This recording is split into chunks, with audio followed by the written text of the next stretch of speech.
don't know if you can hear this. I hope you can. Sure.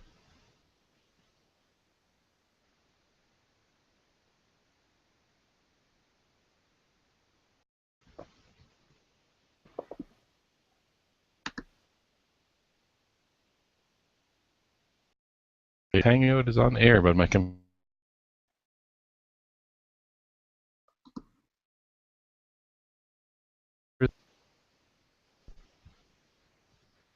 I Okay. can hear you again if that helps. Yes. Yay! I can hear you. I can't see you, but I can hear you. Yeah. Okay. So, hi. Welcome. Can you hear me now?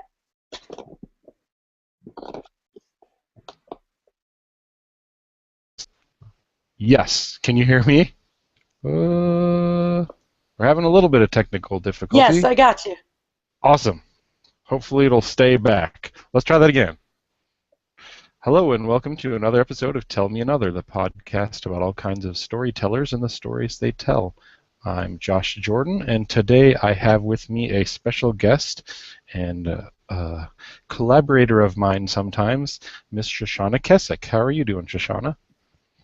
I'm doing very well. Internet permitting, I'm doing great. Yes, we are both kind of crossing our fingers and hoping that our crotchety technology will behave today. But so far, so good, I think.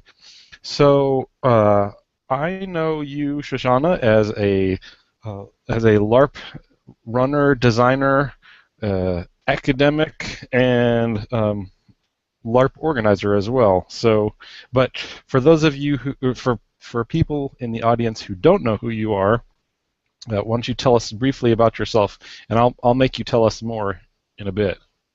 Okay. So yeah, I I am all of those things. Yeah, I'm a LARP writer and organizer. I'm the co-founder of Phoenix Outlaw Productions, which is a an indie RPG company based out of Brooklyn. We do tabletop RPGs and live action games. I'm also an independent LARP designer. You know, I work with other companies as well. I do everything from what would be considered live combat games to American freeform short scenarios. I'm the writer of Service, which is a short American freeform, which just actually, this is the first announcement of actually, was just accepted as a finalist into the Indiecade Festival.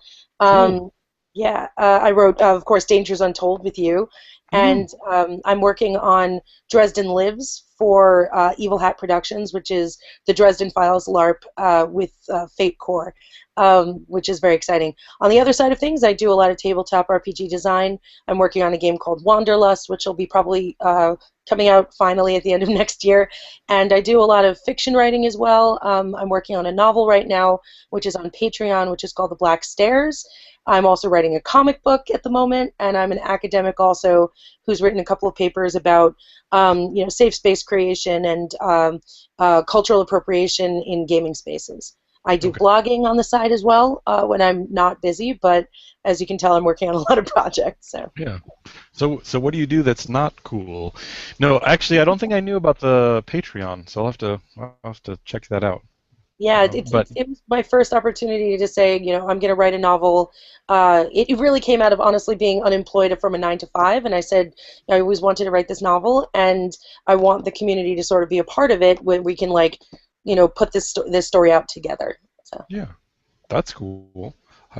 I'm on board with seeing what people can do with a patronage model. It's kind of fun to see how creatives are like it's been around for a couple of years now, but it's still very new to see how people choose to use it in anything other than like a zine, which like don't get me wrong, it's Patreon is perfect for like releasing a zine or Yeah, releasing like pay to read blogs, but I yeah. think it's it's possible to use it for other things. So I'm interested to see what happens with it. Okay, so you just about every one of those things that you mentioned, I would be happy to talk to you about. But before we do, now my co-host is not here because I demanded that Shoshana come on and record with me at a weird time of day when we both happen to be free. But in PK's honor, I will do what he normally does and remind myself that we like to start the show just talking about something that you have read or watched or consumed recently. Like, what's an interesting story that has come across your path that you think people should check out? Sure. So actually, just before I got on here, I finally finished reading The Giver. Actually, the novel The Giver. I think it's Lois Lowry is the name of the author, but Okay. basically, it's supposed to be a YA book, back from 35 years ago, actually, which was out, and it's one of the first like real young adult dystopian fiction books. I somehow missed it when I was a kid. I always used to see it advertised. It's everywhere. If you go into the YA sections, there's a Mhm. picture. It says The Giver on the front, and there's an old man's face. And I was always like, I don't want to read a story about an old guy. When I was a kid, I really didn't. I was shallow. And then the movie is now out. And so my friends and I were talking about it the other day, and they were like, "How did you miss this story when you write so much like dystopian stuff and future stuff and you read so much YA?" And I was really surprised that I'd never read it. It's the shortest read ever. It's like maybe 120 pages, and it is probably one of the most impactful stories that I can ever like. It hit me so hard, and I'm now going to go watch the movie. Jeff Bridges is in it, and I'm a big fan of his anyway. But I think that this is like one of those books that like I will buy a copy of, and when I have children, I will just hand it to them when they hit the age of 12 and be done with it. So it really is like, if you haven't read it, go read that book. It should be required reading pretty much for anybody to understand some really important life lessons. So Cool. I literally finished that like 5 minutes before we started this chat. So Nice. I'm still just thinking about it. Like I put my Kindle down and I had all the feels for like 5 minutes. Good. So Because I haven't read that one either, so I think it was one of those I think I was just put off by the title, like The Giver. That doesn't sound like that sounds like something my mom would read, but right, no, yeah, it's secretly something sounds like something I should check out. For me, I just I'll mention two things. One real briefly. I'm I just finished reading Washington Irving's short story. It's a satire. I've read it before, but it has just come across my path at school again, called The Devil and Tom Walker, oh which is yeah, hmm uh, it is okay. If you have read it before, or if you haven't, go read it again now that you are a grown-up, because it is funny. And I don't think that my kids in my English classroom get that it's funny.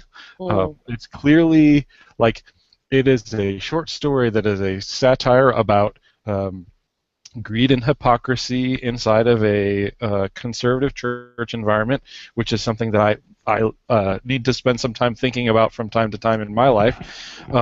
But it's interesting to see how terrible the people are, and also to just kind of wrestle with how clever he is at, like, every little description in the scenery is poking fun at the main character one way or the other, so you know that he's doomed, even though he's completely clueless and greedy. But it's really well done.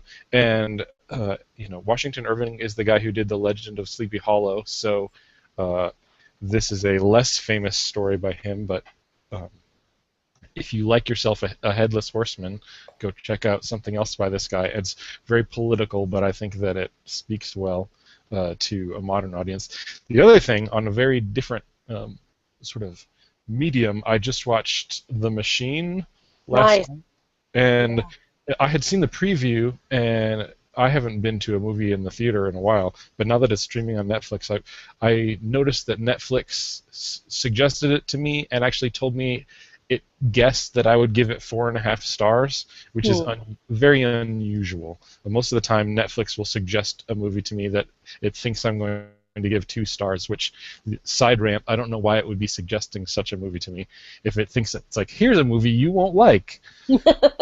But yeah, I think there's some kind of advertisement algorithm involved there. But The Machine, for people who don't know, is about it's about an artificially intelligent android that gets created, and it is inside of a military complex, and the trailer made me think of Species, which is Yeah. kind of a guilty pleasure of mine, but it is not. It is not the movie I thought it would be. It's not. It's not a perfect movie, but it is much higher quality than I expected it to be.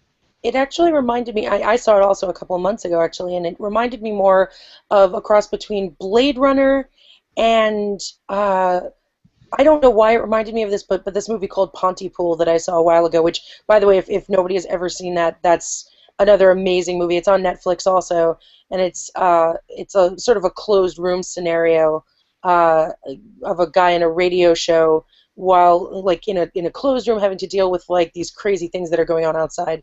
Just the atmosphere of it reminded me of, and I don't know why. But yeah, The Machine was really good. I was really surprised by it. I I watch a thought. lot of. Oh, go on. No, I was just going to say I agree with you. I expected it to be cheesy Species clone, but it really came across more like somebody's attempt to make a Blade Runner prequel. And Yeah, it's, I mean, I don't like it.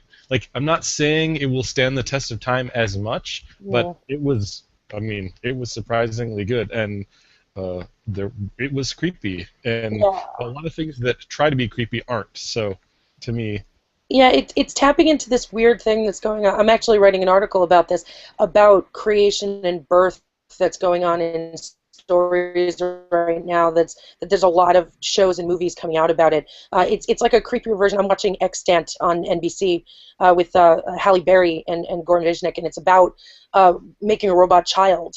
And so this is like a creepier version of that, really. That show is not, I don't think, doing very well, unfortunately, but I think it's honestly, I'm still addicted to it, even though it's kind of slow, because I'm doing this whole look at like how reproduction is being represented in television right now with shows like Orphan Black and this. So like, there's a lot of conversations about. I could talk about it for days, but I'm not going to bore you with that. right on. Can I give a shout out for one more thing though? Oh, sure, Um, totally. I went to go see this horror movie called As Above, So Below, which is in theaters right now, which I thought was also going to be horrifically cheesy. Like, I love bad horror movies, so I will go see them all day long. This was actually super better than I thought it was going to be, and it's real. The premise is really smart. It's more like the horror movie The Descent meets Indiana Jones. Oh, So it's awesome. yeah, it's actually got like real legends and lore behind it, and it's based out of the catacombs in Paris, which I went to and I walked through. So I was like, oh, that's the only reason I went to go see this movie, and it's really smart. So I give it actually like go see it. It's not your typical found footage movie if you get the opportunity. Cool. That's awesome. Yeah. I just thought of another one, but I'm going to save it for next time. I will say this though, as a direct shout out, you and Lillian Cohen Moore, like it's probably been 2 months now. I put a request out for like, okay, I'm finally willing to get into horror. There are only a few specific streams that I've already seen, but what else should I be reading? And between you and her recommendations that I'm slowly going through, and it's one of those where it's like I'll come across one where it's like, oh, this is clearly high quality, but not for me, or this one is high quality and is totally awesome. Yeah. So I'm so listeners, keep your ear out, and I will continue to tell you some of the ones that I think I liked, but even the ones that I didn't like, it's like, oh, I can understand that this is good, and I can tell. Like, I'll just say this. Sinister was not for me, Oof, but yeah. I could tell that it was good. It was like this is a successfully scary movie. I don't. It was too much.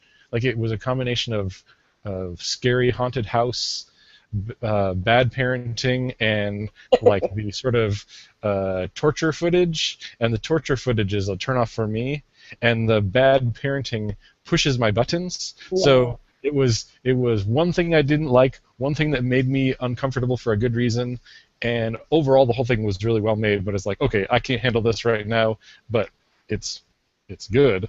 It's just not my thing. Yeah. So Sinister is probably one of the first horror movies that actually made me afraid. So like I was a a film major in college in my undergrad, and I specialized in horror films. So I spent 4 years pretty much watching every horror movie I could possibly get my hands on and studying horror and how horror works in movies and television. And so now it's really hard to skip. Plus, I do like a zombie apocalypse LARP like for fun, so I'm really not that easy to scare. Sure. Sinister was probably one of the first movies from start to finish that I just had my blanket like up to my nose the whole time I was watching. Like it's that and Slender Man that just like oof, like I'm done, I'm out, you know. So yeah, no, that movie got me on like so many levels. So yeah. Cool. Okay, so we're going to do the rest of the show in a different order than usual, in that I want to spend some time making you plug your latest project before I make you explain all the glory that is your area of expertise. Just in case we have technical difficulties, I want people to know that you have a Kickstarter that's ongoing in September. Yes. So Uh, yeah. pretend I know nothing about it, and tell me everything. Totally. So, yeah, Phoenix Outlaw Productions is running our very first Kickstarter right now, which is called Smoke and Glass. It is a Fate Core setting that is what you would consider steampunk urban fantasy, is the best way to describe it. It is set in this fictitious country, in the fantasy country of Meridia, and specifically in this like industrialized city called Croy. And Croy is interesting because it's a steampunk city built on the bones of a fantasy kingdom. So a country that you might, previously have had adventurers going through the countryside has now, that kingdom has fallen apart, and now you have a city that's growing up around industry and technology that's newly started out, but that's fueled in large part by magic that is still part of this kingdom. So you've got a lot of new emerging ideas like, gender equality and industry and how do you industrialize and stuff like that happening, and of course economic differences as happen like in any kingdom, but now you've got like Dickensian style haves and have-nots, and there's a huge like theft culture going on as well, and so you've got all this stuff going on inside this like city that's sort of fighting for its identity. And so you could play all kinds of different games in Smoke and Glass, and it's based out of Fate Core, which is one of our favorite systems here, and written by Abigail Korfman, who's a new designer who is really wonderful at taking these like this complex, rich world that she created and creating new mechanical ideas in Fate Core. Creating like a new class system that she put into Fate Core, which I think is really brilliant, which most games don't have in Fate Core, and also new skills and a new magical system, which is really interesting. So the whole thing is really tied up in this incredibly tight, package of just steampunk fun, running across rooftops, but also like you could play some really intense games about the forward marching society in a fantasy world. So I'm really excited about it. It's being edited by John Adamus. It's Jonathan Wyke, who's amazing. I'm going to apologize if I mispronounced his name, but he's really awesome. I worked with him when I did No Exit for Fate Core, for the Fate Worlds book, and yes, and we have Tiara Lynn Agresta, who's doing our layout. So we're really, really excited to be putting this project forward as the first game from our company, and it's out on Kickstarter now. We funded within 3 days, which was awesome, and now we're going towards some really amazing stretch goals by people like John Rogers, from Leverage, and Clark Valentine, and Philomena Young, and a couple of others that we haven't quite announced yet. Sure. Plus some other expansions of music and setting material. So we're really excited about the project. Cool. Yeah. Well, first of all, congratulations on funding. Thank That's you. awesome, and that's as a small business person, that is a relief to know that your project is a success. So now let's find out how much we can give people. It's like, all right, now this thing is going to be real. How awesome can we make it? Yeah. So what are like? Would you tell me a little bit more? If you don't have the details in front of you, that's fine because people can go check it out. But tell me a little bit more about the book. Like, is it as a Fate Core book, are they going to need the Fate Core rules to go with it, or we have the beginnings of explaining fate, fate core in the okay? beginning. It certainly doesn't hurt to have the main fate core book, but we wanted Hmm. to make sure that it's possible for you to, here are the basics, going in. If you still wanted to learn more, here's where you can go to, and then we're going to have links to, and where you can go to in the certainly in the PDF, and available also listed in the book. Um, Sure. so there is an introduction at the beginning, so that it's not impossible for you to just pick up the book and go from there. But we certainly didn't want to just reproduce the entire thing, so it's Right. it's kind Sure. of abbreviated. Okay. And do you know how big the book is going to be, or is that affected by the stretch goals and whatnot? No, we basically decided along the way that we sort of liked the evil hat size books, as I like to call them, the 6x9s. Yes. And so, yeah, they're really digest size. They're easy to carry around, and I kind of love the whole like let's make them uniform looking in that way.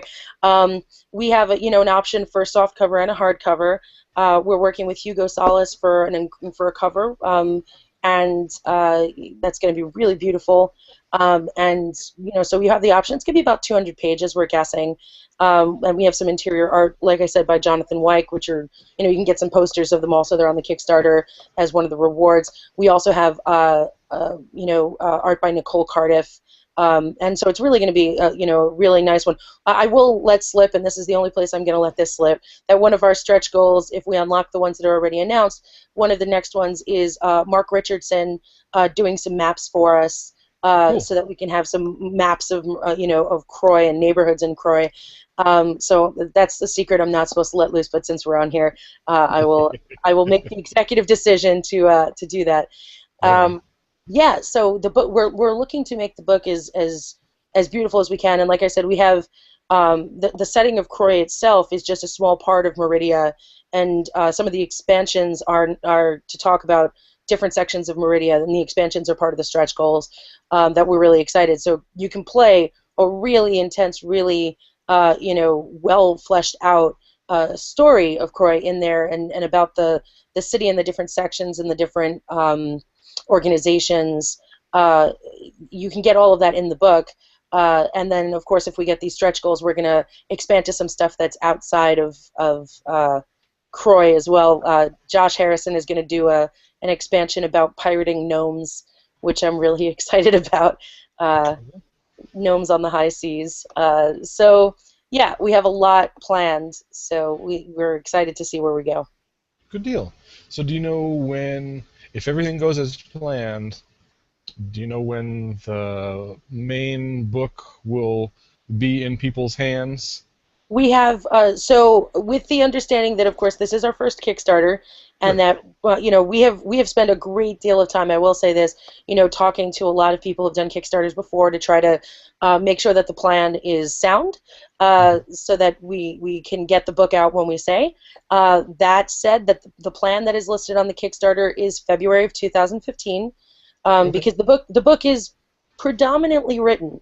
We went into this Kickstarter with the manuscript already through 2 rounds of editing, Hmm. and with a lot of the art already, taken care of, and these decisions made ahead of time, so that really what we're going into when the Kickstarter is over is the polishing phase, and then handing it off. I really wanted to make sure that this book gets to people as quickly as we can. So February 2015 is the current, announced date that's on the Kickstarter, and we really hope to keep to it. Based on my experience, and I certainly don't know everything there is to know about Phoenix Outlaw, but just based off of my experience, that sounds pretty sane to me. Like, that doesn't sound like total crazy talk.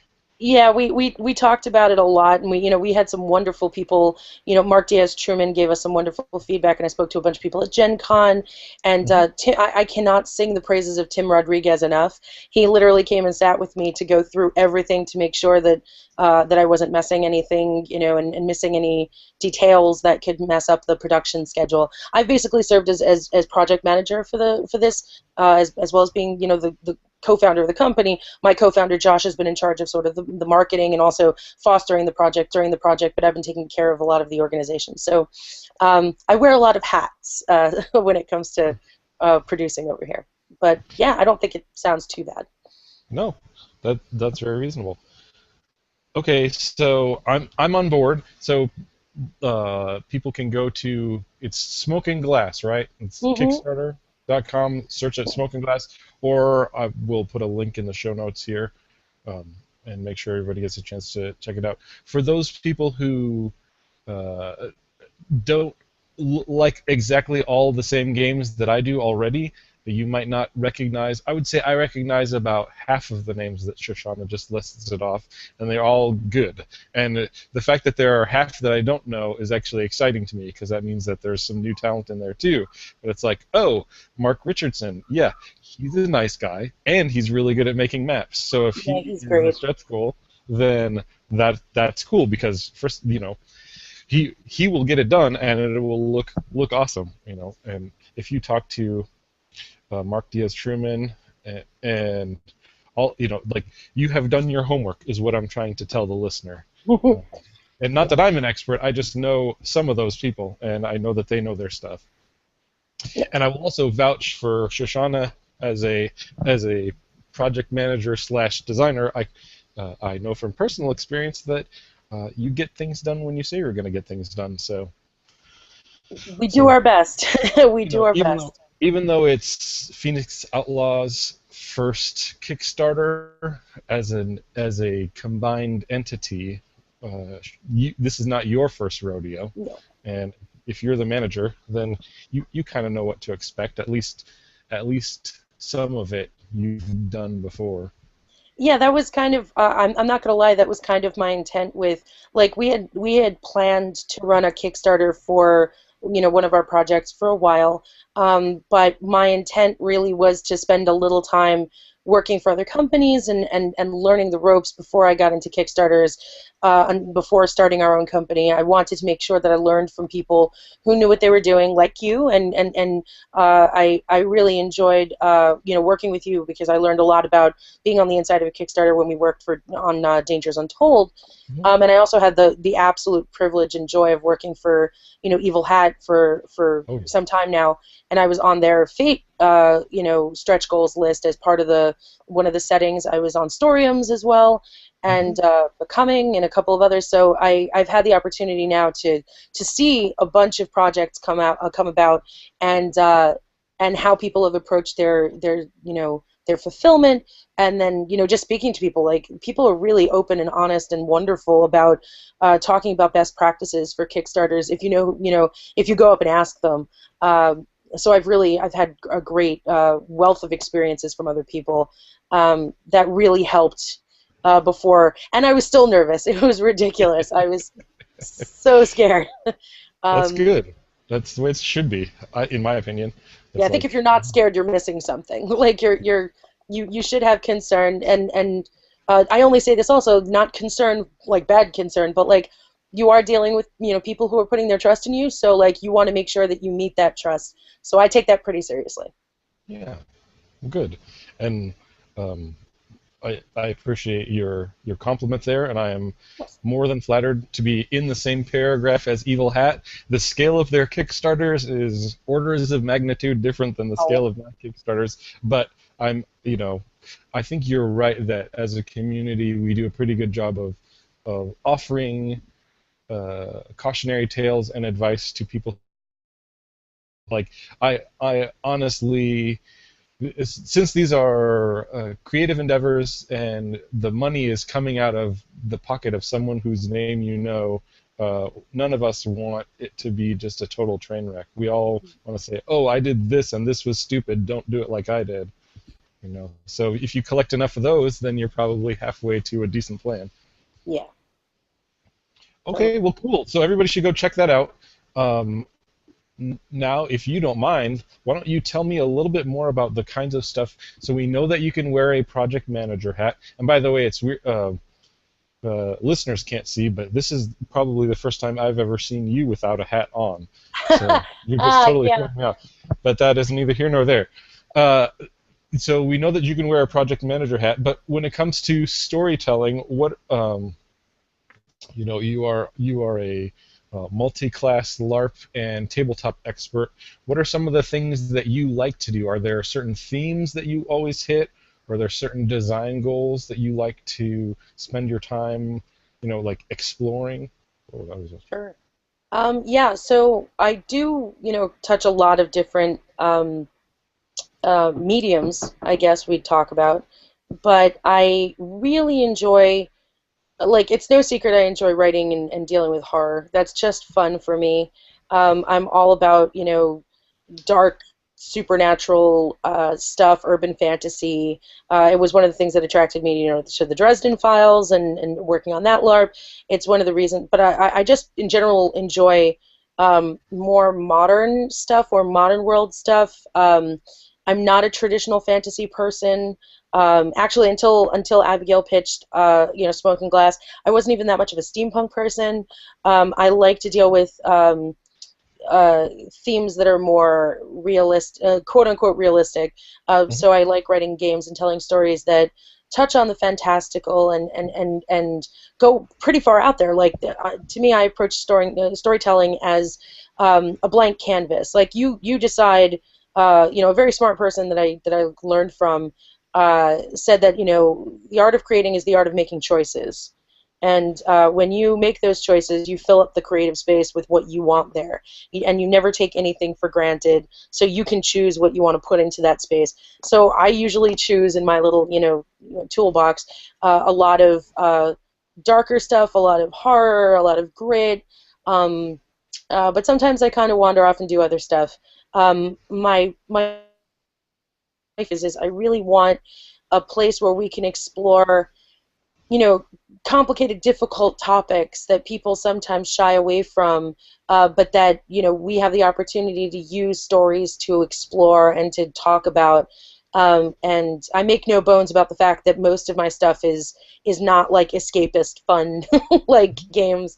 I can do that, and most of the stuff that I really enjoy writing is okay, we're going to come in here and we're going to tell a story and it's going to be fun to play, but you're also going to encounter some stuff that's, that makes you think a little bit. So if somebody comes to one of my games or a short story I write and walks away with like having some sort of thought about, something that they hadn't considered before, then cool. If they don't, maybe I've still told a good story. Either Right.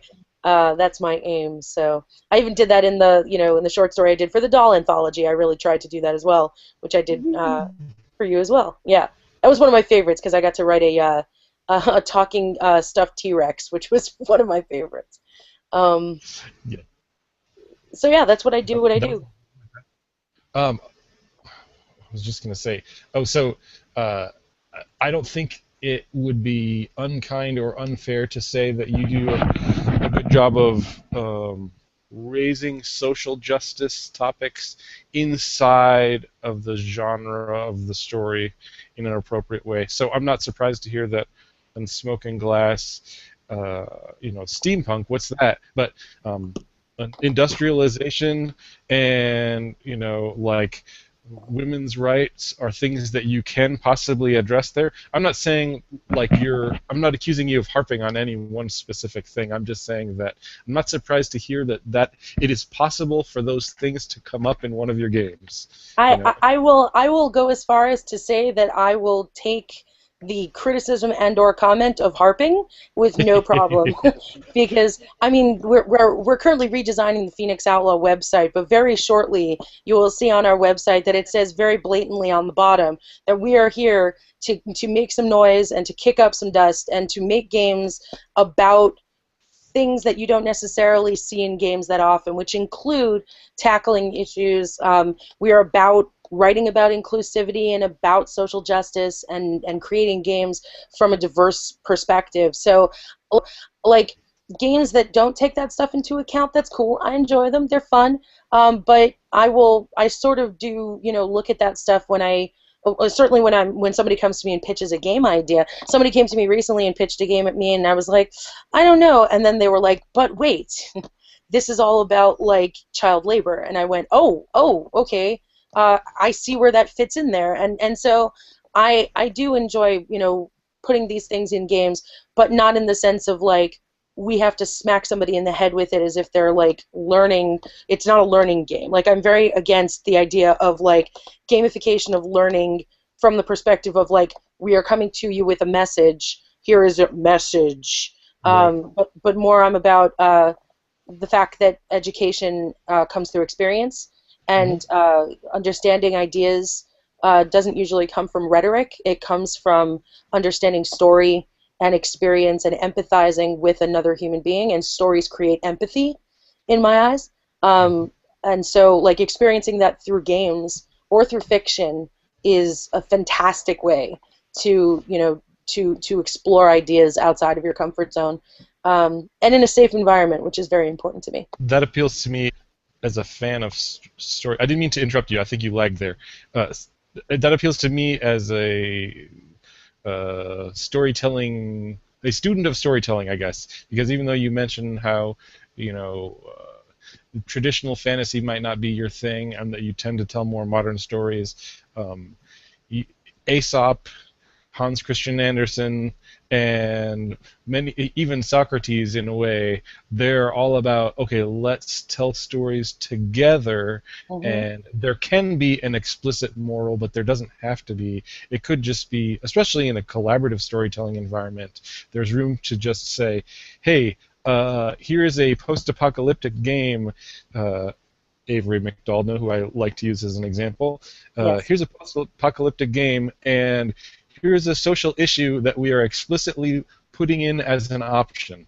It has never been an explicit option before. You can choose not to use it, and the game will work just fine. What do you do with it? And I, as you know, I'm a big fan of stories. So it's sort of like, you could call me interested in social justice, but I almost don't deserve that credit. I'm interested in stories about different kinds of people, and that's really about as sophisticated as it, in my heart and mind, that's as sophisticated as it is. It's like, oh, I've already read this story 3 or 4 times in a different form. Now let's read it about somebody from Alaska who grew up in poverty, and not because like I've got an axe to grind, but because as a fan of stories, it will be a lot more interesting to me, and I will, in the process, learn something about people if I read, you know, it's okay, it's a future sci-fi story about, you know, whalers who are cyborgs, but it's set rather than just another space opera. It's, there's at least a hint of some other kind of person, and you instantly have my attention. Like, oh, what's that about? And you that could easily devolve into sort of exoticism. Like, look at this strange foreign person.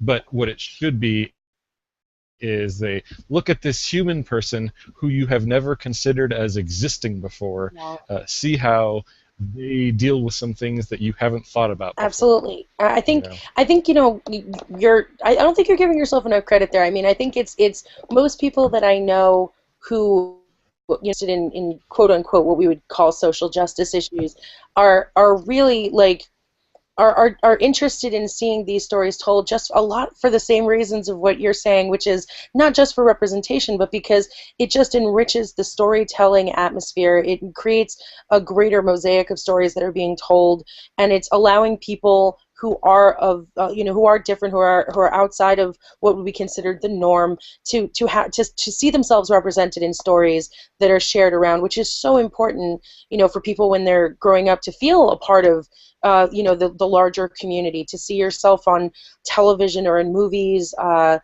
see yourself even in a game book, like somebody that looks like you, that you can identify with more strongly. It's very important, I think, to feel part of the community and to feel like your stories are being heard. But more than that, it's just more interesting to mm, read about people who are different and people who have different experiences, because these are different tales that we can learn from and that we can experience a richer world for. So it's not always, a lot of the social justice work that goes on and the advocacy is very important, and it can get very heated and it can get very loud sometimes.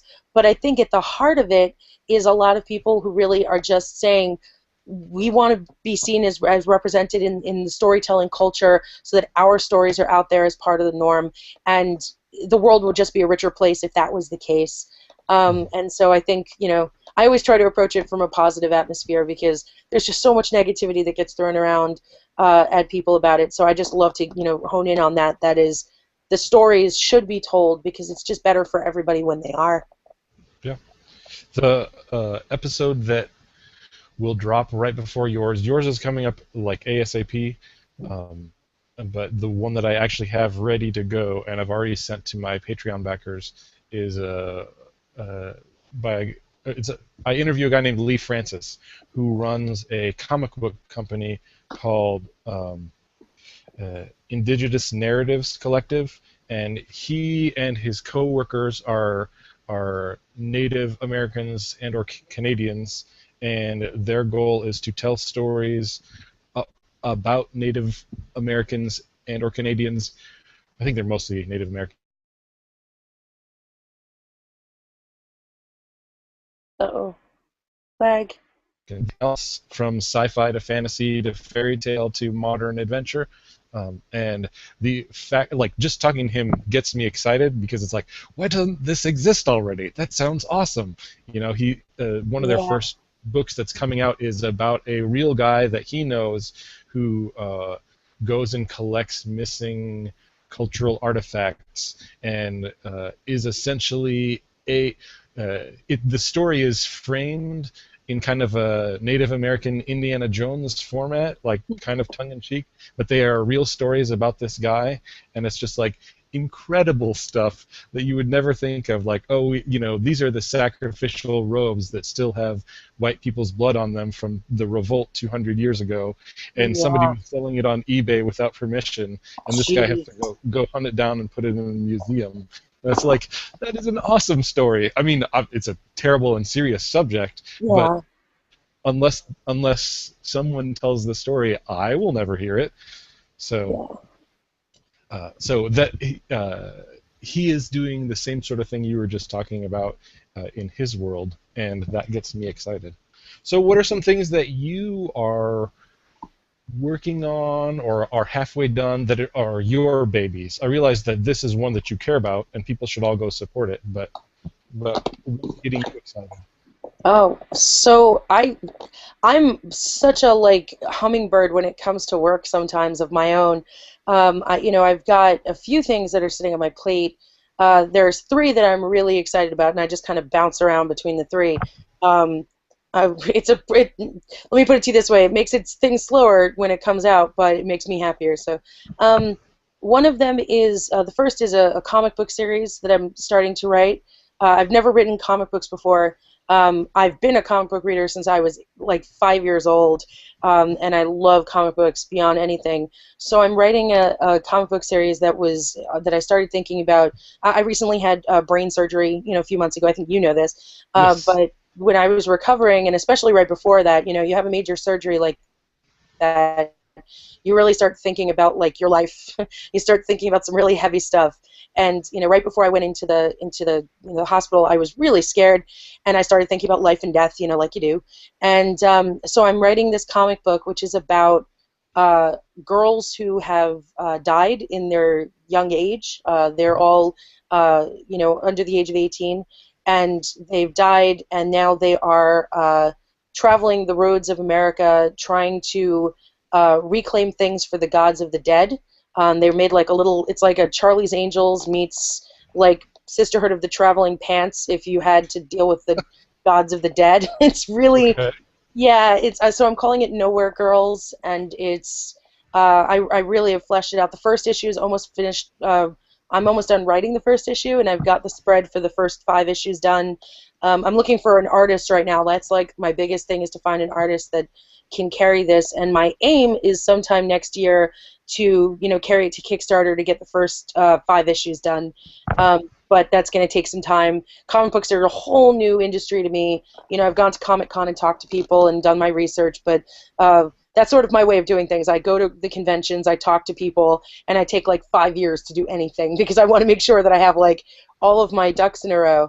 But I'm talking to some people who know stuff about this, and a friend of mine who is an intern at Marvel who is talking to me about like how this works.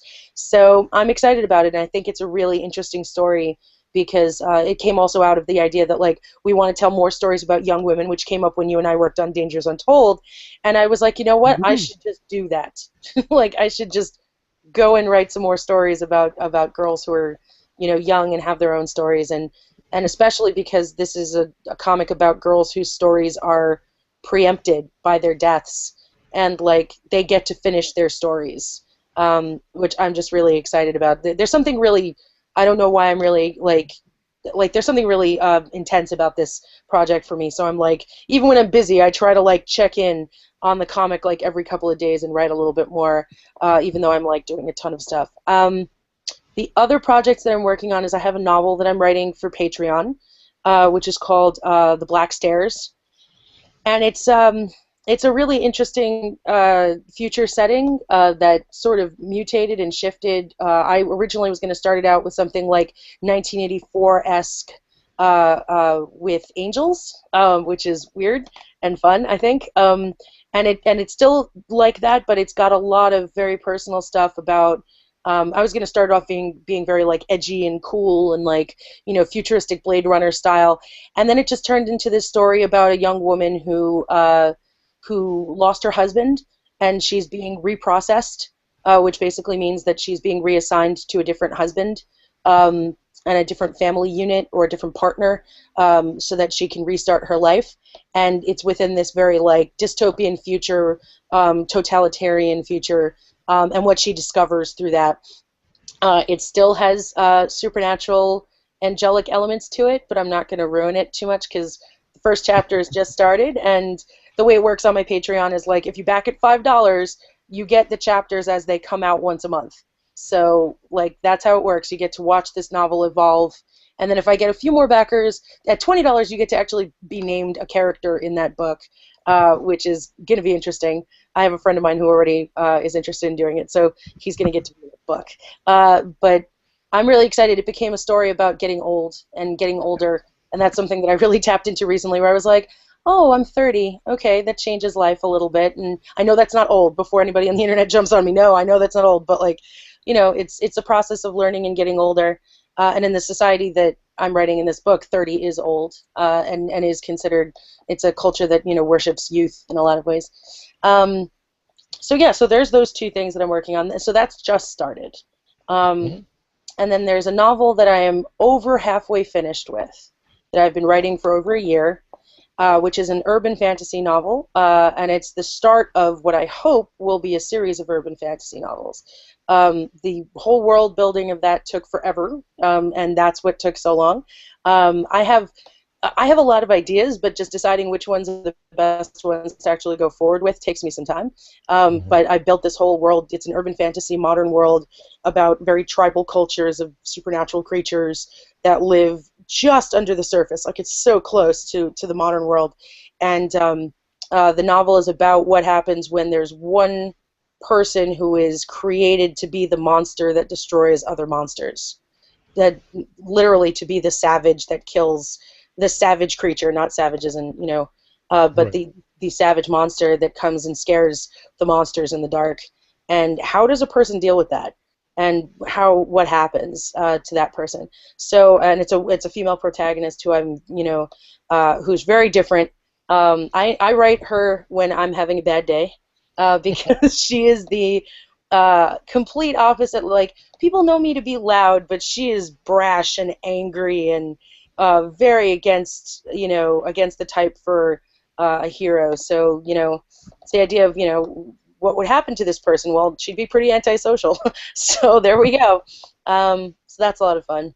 So those are my three big projects that I'm working on right now. I will say there's one more, and I'm going to sort of jump for a second. I'm writing a LARP now, which is actually really serious, with a couple of friends of mine, with Maggie Lee and Elsa Henry, who are amazing collaborators. This is the first time I'm actually talking about it publicly, which is kind of fun. Not fun. Wait, that's a bad word for this game. It's called Our Town, and it is an American freeform LARP, which deals with issues of rape and about small towns dealing with you know, rape shaming and the shaming of rape victims, and the basically it's based largely off the Steubenville rape trial, And the idea came to me after I saw the coverage of that, and how, a small town can often take the events that have happened to somebody and draw party lines and start, and it becomes a public affair, and how people are treated based on allegations like that. Um, and so it's a really difficult game to write, and it's very hard, and it's going to be one of those games that, like, I approached with, like, uh, such, trepidation, and so started writing that recently with the two of them. We all brought, our own experiences to it, and a very serious reverence for the topic, and concern about how it would be represented and what the gameplay experience would be. We're going to be bringing it to Metatopia for a test run, which we're going to be, presenting it, to the Metatopia convention runners, and saying that we want to bring it to the convention, and if they are okay with it, we want to run the test run there. But we understand it's also, like, a really serious and difficult topic game, and so we're putting up all the appropriate warning signs, and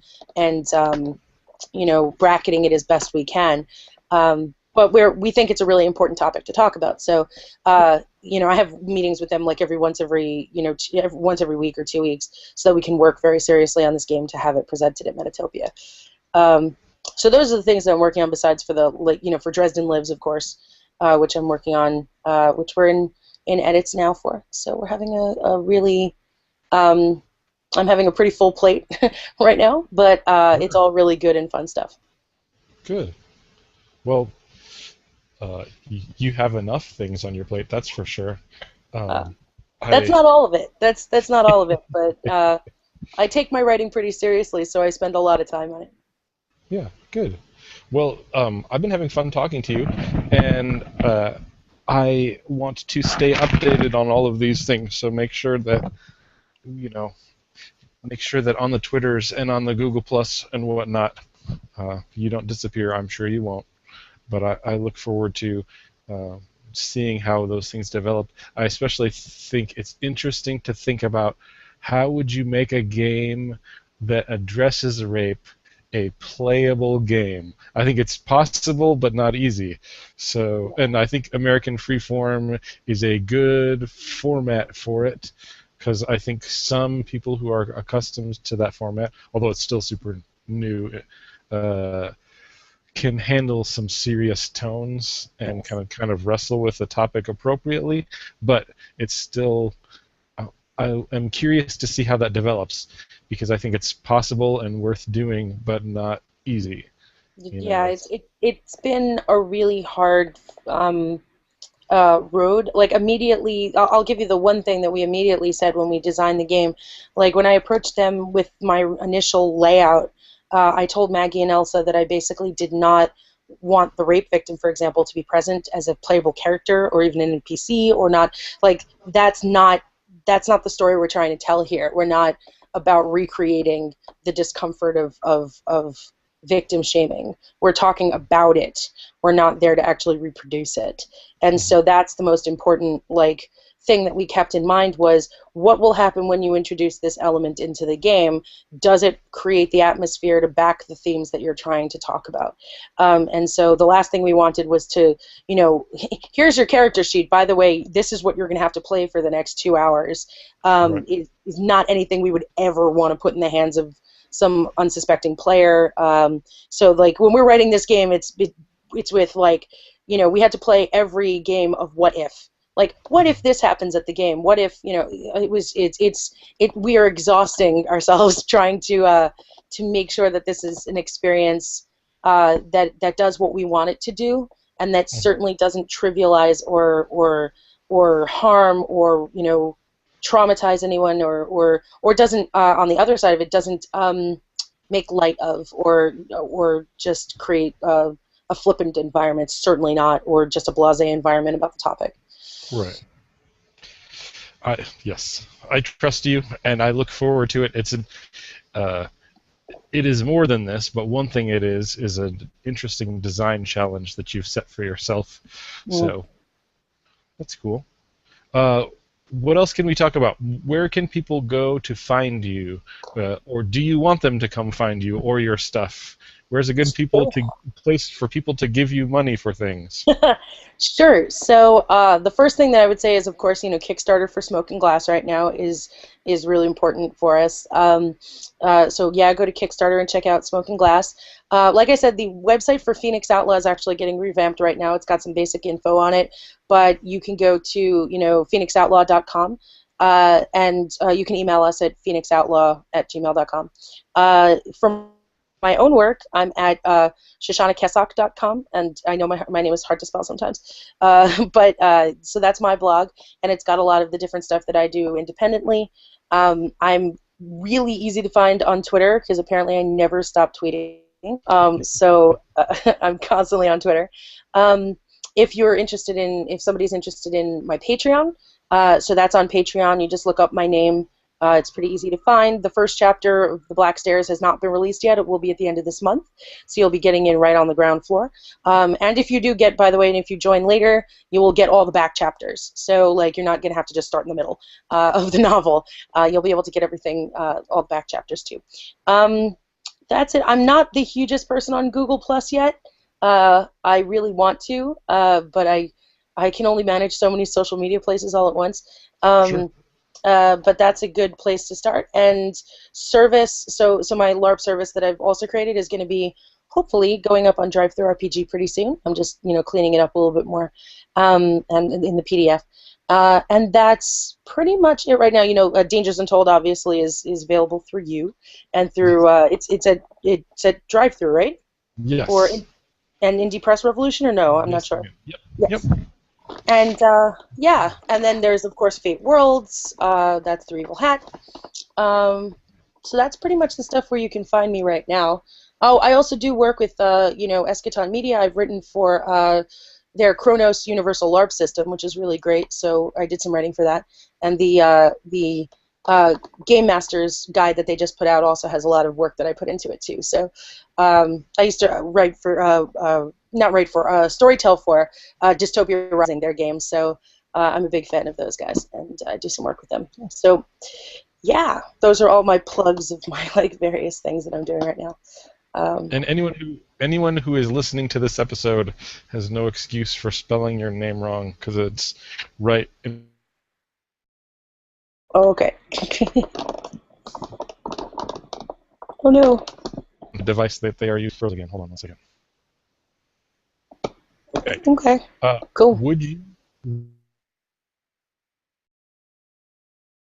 Uh-oh. Internets. Oh, you're back again. Let's try this. Oh no. Oh no. Okay, I'm just turning off my camera. Oh no. Okay. Can you hear me? I can absolutely hear you. So sometimes that helps.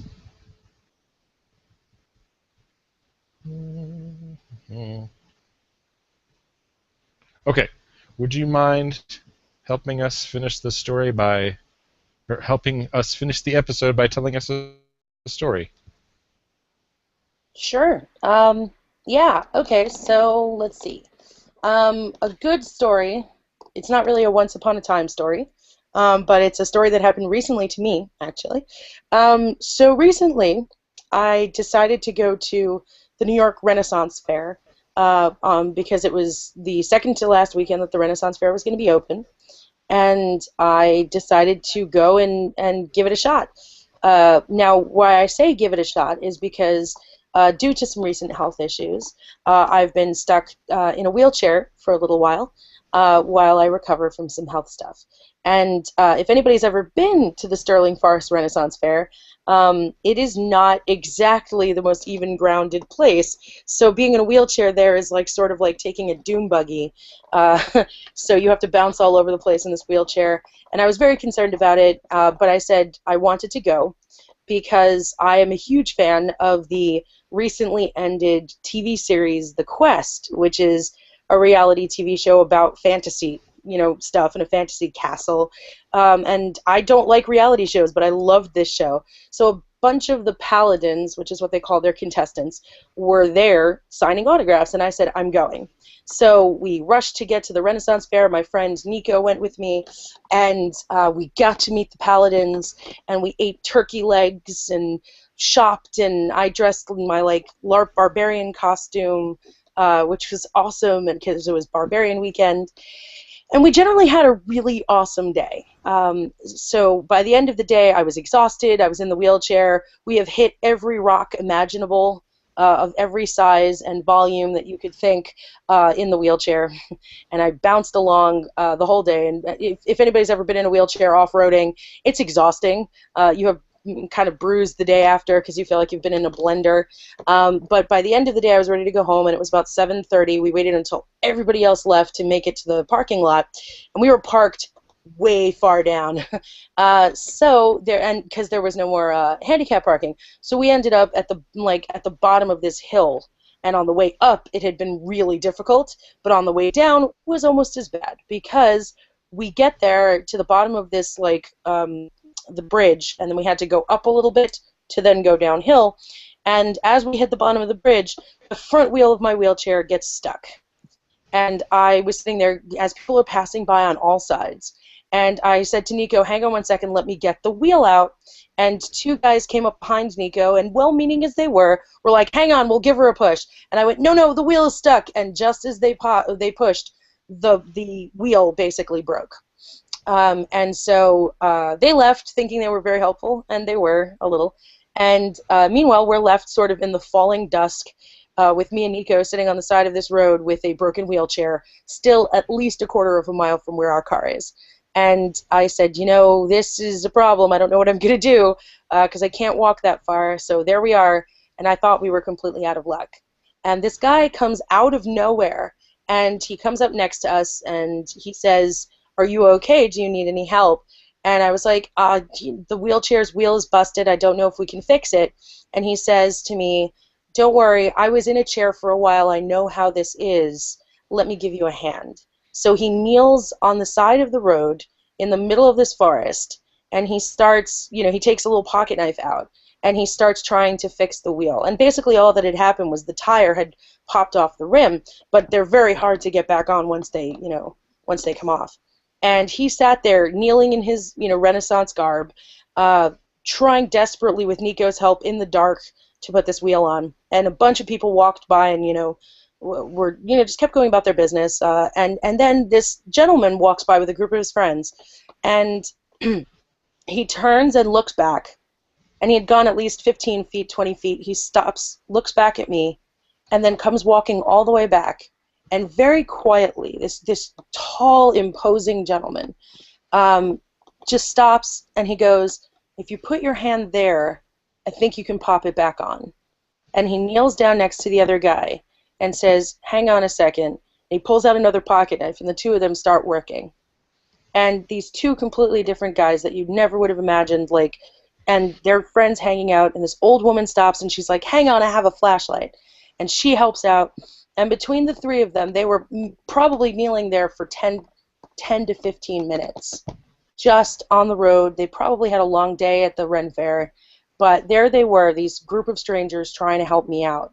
And I could do nothing but just sit there and sort of stare and thank them profusely. And I kept saying, thank you. And the guy turned and looked at me and said, for what? I'm not doing anything. And I just kind of could not, in a time when everybody keeps saying that, nobody helps anybody anymore. I've seen people stop and help in ways that I never expected. And in this particular case, after 10 minutes of kneeling in the dirt, in the complete dark at that point, they popped the wheel back on. And then they just said, have a good night, and walked off. And that was it. And I managed to shake their hands and say thank you. I was stammering at that point. And they just disappeared off into the dark. And Nico went on to drive me on back to the car. And it was kind of an unbelievable moment for me. Just to say, here are these 6 people who stopped on the side of the road to help a random girl dressed as a barbarian in a wheelchair. Really was an incredible moment for me. Nice. That's my story. Thank you very much. Problem. That's a lovely story. The bar, the Barbarian's Wheelchair by Shoshana Kessock. Okay. Well, I am going to do my best to post this up ASAP.